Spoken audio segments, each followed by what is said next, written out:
2025 NFL Draft from the perspective of the Chicago Bears. That's right, the Bears. Put some respect on their name as we go through each and every pick round by round, hanging out some draft games and talking about how these guys will fit in the Chicago Bears current roster and long-term fans. So if you're a Chicago Bears fan or just a draft junkie, this one is for you. Let's get into it, guys. Round number 1, pick number 10, Carlson Loveland, tight end from Michigan.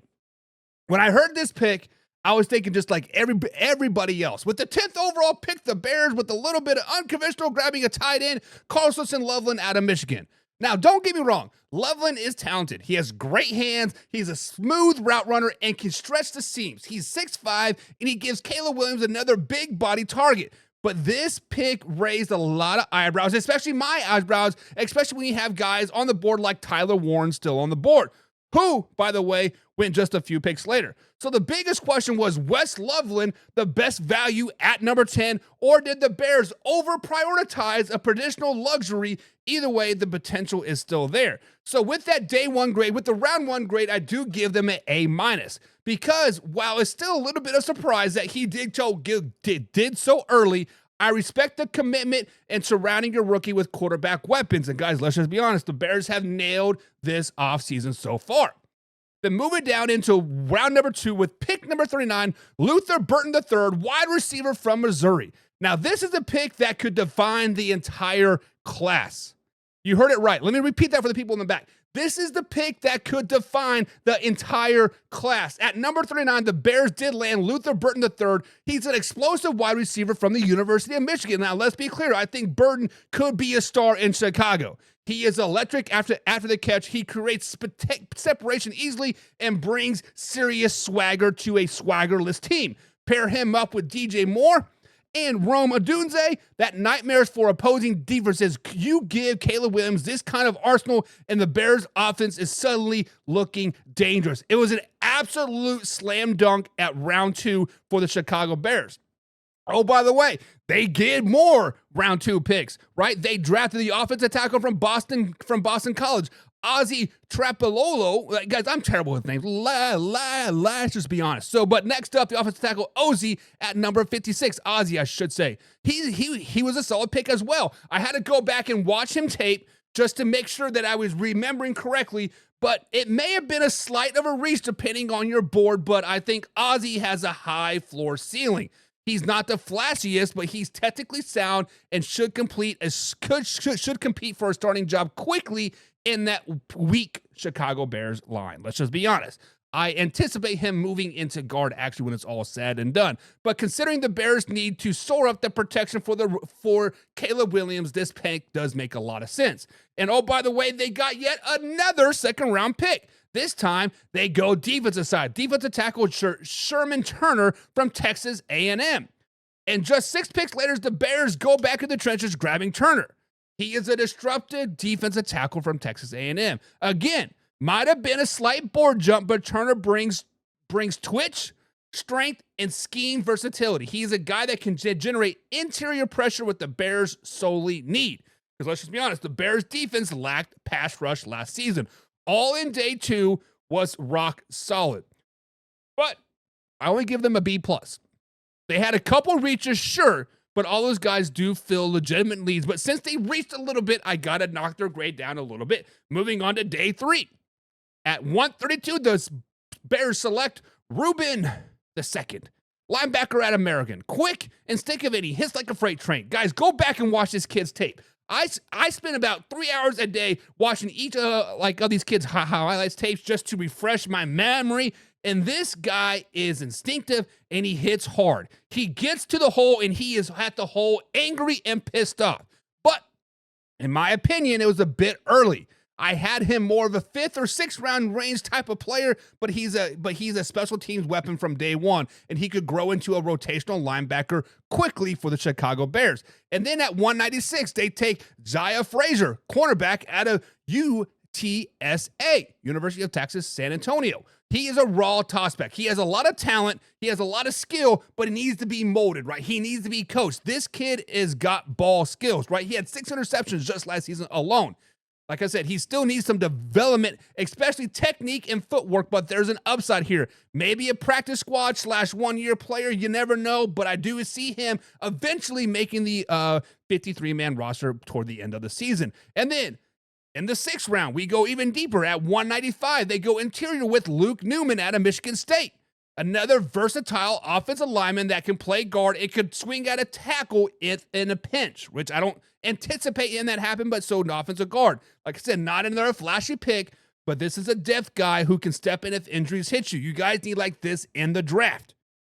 Guys, the Chicago Bears have nailed this offseason. They have drafted needs, they have filled their holes, and they have built a team around Caleb Williams. Guys, the Chicago Bears can win right now.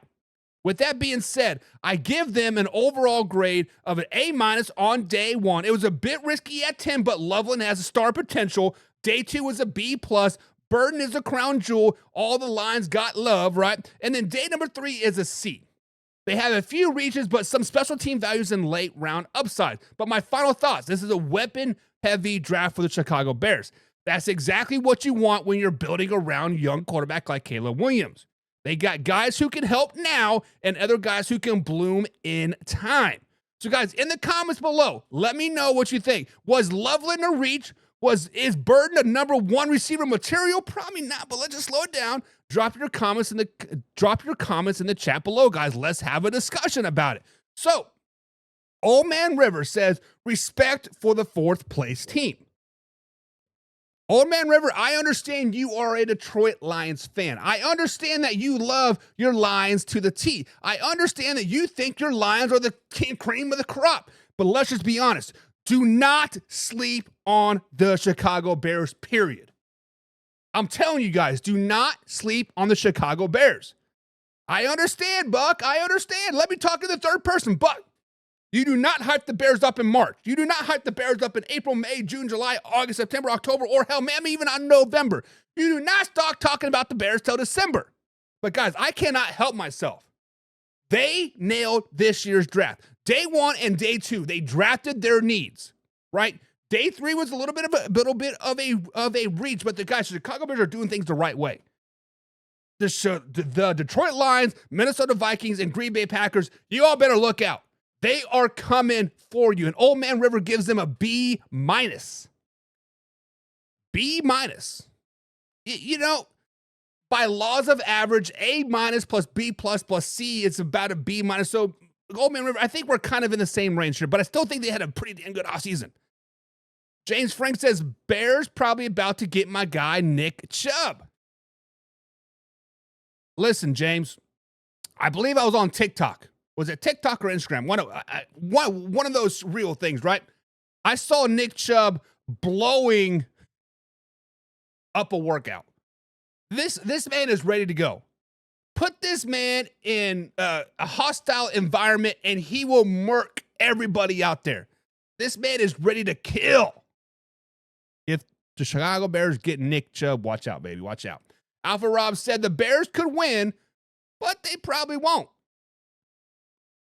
Alpha Rob's like, hey, you can go buy a lottery ticket. You can think about winning that $1 billion, but you're probably not going to win. Much like the Chicago Bears. Right. James says, I thought they should have taken the guy that the Colts took. I still give them a B+. You mean like with the first round pick? I do agree with that, James. I do agree with that. Daniel Barry Sports Highlight says, yo, what's up, Daniel Barry? What's going on, brother? What's going on? What's going on? Alpha Rob says, I deep sleep on the Chicago Bears, Buck. Listen, Alpha Rob, you are not wrong, man. Like, I have been hard on the Chicago Bears for a very, very long time. Matter of fact, every time Combsy would hype them up, last season, Combsy was hyping them up, and I was like, now they suck. Now they suck. What's up, buddy? What? You guys are silly. But yeah, sleep on the Bears YouTube, Buck. Hello.